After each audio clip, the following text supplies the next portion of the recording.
रोज तुलसी माता के पास जाती और प्यार से जल चढ़ाती।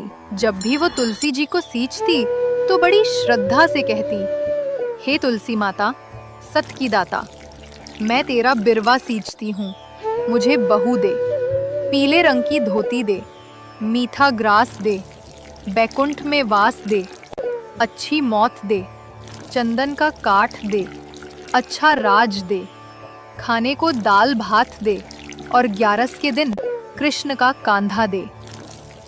हर दिन वो यही प्रार्थना करती थी। धीरे धीरे तुलसी माता की पत्तियां मुरझाने लगीं। एक दिन भगवान विष्णु प्रकट हुए और बोले, हे तुलसी, तुम सूखती क्यों जा रही हो? क्या हुआ तुम्हें?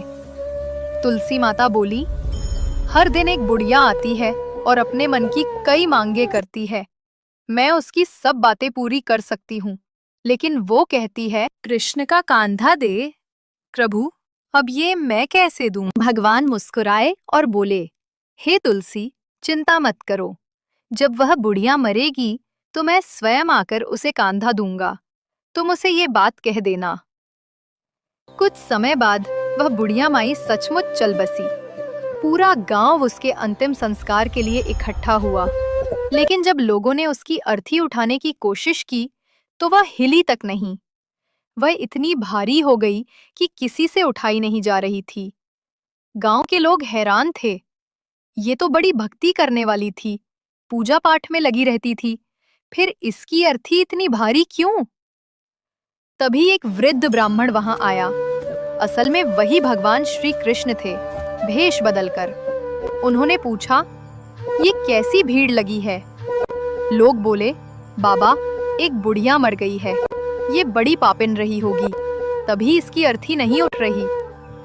भगवान ने कहा, मुझे इसके कान में कुछ कहने दो, फिर देखना सब ठीक हो जाएगा।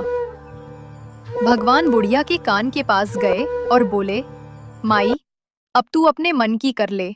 पीतांबर की धोती ले, मीठा ग्रास ले, बैकुंठ में वास ले, चटक की चाल ले, चंदन का काठ ले, झालर की झंकार ले, दाल भात का सुख ले और अब कृष्ण का कांधा ले।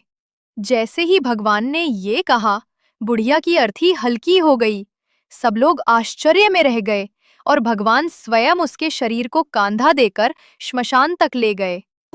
उस क्षण बुढ़िया को मोक्ष मिल गया और वह तुलसी माता के आशीर्वाद से बैकुंठ धाम को चली गई।